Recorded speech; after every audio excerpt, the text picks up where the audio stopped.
안녕하세요. 백수를 부르는 심리학의 논두렁입니다. 오늘은 열등감의 문화에 대해서 이야기하도록 하겠습니다.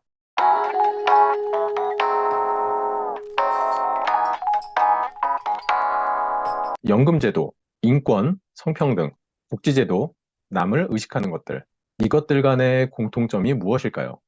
오늘 영상의 제목을 통해서 유추하실 수도 있었겠지만, 바로 이것들이 열등감의 문화의 영향들을 받는 것들입니다. 먼저 열등감이란 어떤 것이냐? 자신이 다른 사람보다 덜 가치 있거나 중요하지 않는 사람으로 느끼는 감정입니다. 그리고 일반적으로 비교를 통해서 다른 사람들과 자신을 비교하죠. 다른 사람들이 더 나보다 낫다라고 생각을 하는 것이 주로 열등감의 핵심이 되고요. 이러한 열등감은 낮은 자존감을 가지게 만들고 그로 인해서 불안감이나 스트레스를 유발하기도 합니다. 이러한 열등감으로 인해서 보상 심리를 가지고 있는 사람들도 있죠. 내가 남들보다 덜 가치 있거나 중요하지 않은 사람이야 라고 생각을 하기 때문에 반대적으로 내가 더 중요한 사람인 것처럼 주변 환경이나 주변 사람들을 통해서 느끼는 것이 굉장히 중요해지죠. 학자들에 따라서 열등감에 대해서 이야기하는 것들을 좀 살펴보면 아들러는 나약하거나 이상한 것이 아니다. 그래서 열등감이 창조성의 원천이 될 수 있다라고 얘기를 합니다. 그 이유는 열등감을 노력하고 극복을 하면서 내가 더 나은 사람으로 발전을 할 수 있게 된다라는 관점으로 아들러는 보고 있고요. 에릭슨 같은 경우는요, 발달 과정에서 아동이 새로운 것을 배우는데 실패하면서 열등감을 경험하게 된다라고 이야기를 합니다. 발달 과정에서 갈등이 충분히 해결되지 않았기 때문에 열등감을 경험한다라고 얘기를 하고 있고요. 부모와의 관계에서 부모와 아동이 자신을 비교하면서 무능력감을 경험하기에 건강한 멘토를 동일시하면서 자아를 발달해야 된다라고 얘기합니다. 열등감이 생기는 이유를 아주 단적으로 얘기하면 우리나라에는 인구 밀도가 있습니다. 남한 땅의 사이즈를 생각해 볼까요? 그런데 대략 인구수는 5,200만. 그래서 1km제곱미터당 약 521명의 인구 밀도를 가지고 있습니다. 캐나다는요, 엄청나게 넓은 땅에 대략의 인구수가 3,900만이랍니다. 1km제곱미터당 약 4명의 인구 밀도를 가지고 있습니다.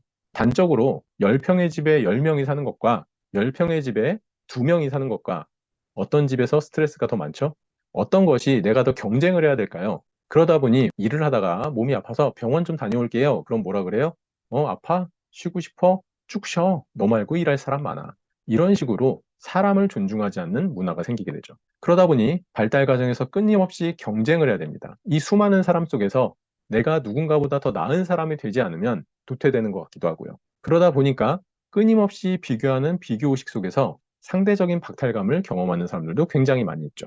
열등감에 의한 사회 문화가 바로 이런 것입니다. 우리나라에서는 명품 문화, 비싼 차가 더 잘 팔리고요. 비싼 핸드폰 이런 것이 더 잘 팔립니다. 왜 그렇죠? 그러한 물건을 가지면 나의 자존감이 그런 비싼 물건, 명품과 동일시가 된다고 생각을 하는 거죠.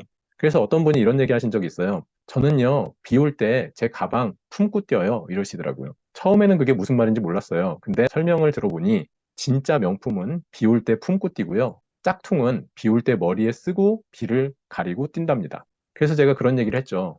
가방의 주인이 누군가요? 혹시 선생님의 주인이 가방인가요? 잘 생각을 해보실 필요가 있겠습니다. 우리는 본인의 낮은 자존감을 어떤 있어 보이는 그러한 물건들에게 동일시하면서 나의 자존감을 대체하고 있죠. 그런 거와 관련되는 게 허세 문화나 거칠의 문화가 있습니다. 그래서 좋은 차를 타야 되고 큰 집에 살아야 되고 겉으로 볼 때 뭔가 있어 보이는 것 같은 옷을 입어야 되고 그러한 양상들이 이러한 문화 속에 영향이 있죠. 돈이 많은 사람이 윗사람이 되는 그런 문화도 있습니다. 서로 경쟁을 해야 되는데 뭐 하나라도 내가 더 있어 보여야 되잖아요. 그것에서 필요한 것들이 학력이었어요. 단순히 좋은 대학을 나오면 좋은 데 취업을 하고 그런 게 아니라 그게 나의 삶의 자랑거리가 되는 말이 있죠. 그래서 우리나라 말에 이런 말이 있었잖아요. 나 어느 대학 나온 사람이야. 이런 게 어디 영화에도 나오기도 하고 그랬었죠. 그런 것처럼 돈이 많은 사람이 마치 윗사람이 되는 것 같은 모습도 있습니다. 여러분들, 돈이 많으면 윗사람일까요? 그거는 돈과 별개겠죠. 하지만 또 어떤 사람들은 돈이 많은 사람을 비난해요. 그러면서도 또 내가 돈이 많았으면 좋겠다는 마음에 로또를 그렇게 열심히 삽니다. 그러면서 돈이 많으면 나의 자존감이 올라가는 그러한 양상이 되겠죠. 그리고 누군가를 끌어내려야 돼요. 그 중에 대표적인 게 외국인들을 비하하는 경우도 많이 있죠. 내가 자존감이 낮기 때문에 누군가를 끌어내려야 낮은 나의 자존감과 동일해지니 내가 삶을 살 수 있겠죠? 그래서 나보다 잘 사는 사람들을 끌어내리려는 문화와 관련된 게 바로 연금제도, 인권, 성평등, 복지제도 이런 것들이 있습니다. 연금제도 개선을 해야 된다라는 얘기들이 많이 있어요. 그래서 공무원들은 연금제도를 개선해서 이제는 공무원들도 노후 보장이 될 정도로 연금이 충분치 않다고 하더라고요. 그리고 이제 군연금제도를 개선해야 된다. 막 이런 얘기를 하고 있어요. 물론 거기에 이제 우리들의 세금에 투여되기 때문에 저들이 실제로 내는 것보다 더 많은 혜택을 받는 거야 라는 식으로 많이 얘기를 하더라고요.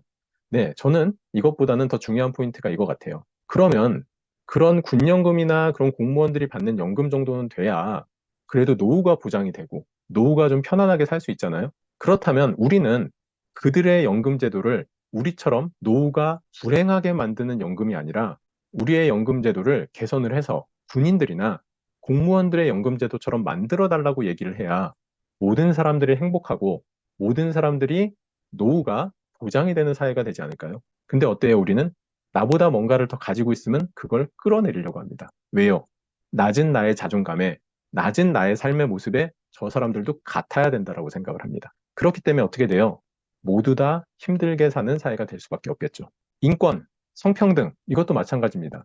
누군가가 더 많은 인권을 가지고 있다면 그 사람들의 인권을 빼서 없애버려 라고 얘기하는 것이 아니라 우리에게도 저 사람이 가지고 있는 인권을 주시오라고 운동을 해야 되는 게 아니냐는 거죠. 복지제도도 마찬가지예요. 누군가가 더 많은 혜택을 받는다면 우리도 그 혜택을 받게 해주세요라고 해야지 왜 저런 사람은 저런 복지제도의 혜택을 받아 저런 거 없애버려 라고 얘기할 게 아니라는 겁니다.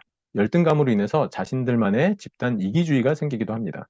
우리들이 남들보다 좀 더 이목에 집중을 받고 우리들만 더 잘 지내면 돼. 남들은 더 못 사는 사람이 되고 더 인권이 존중받지 못하는 사람이 돼도 우리만 더 괜찮으면 괜찮아. 그래서 열등감이 있기 때문에 다른 사람들을 끌어내리는 것과도 비슷한 심리적인 것들이 여기에도 작용할 수 있다는 거죠.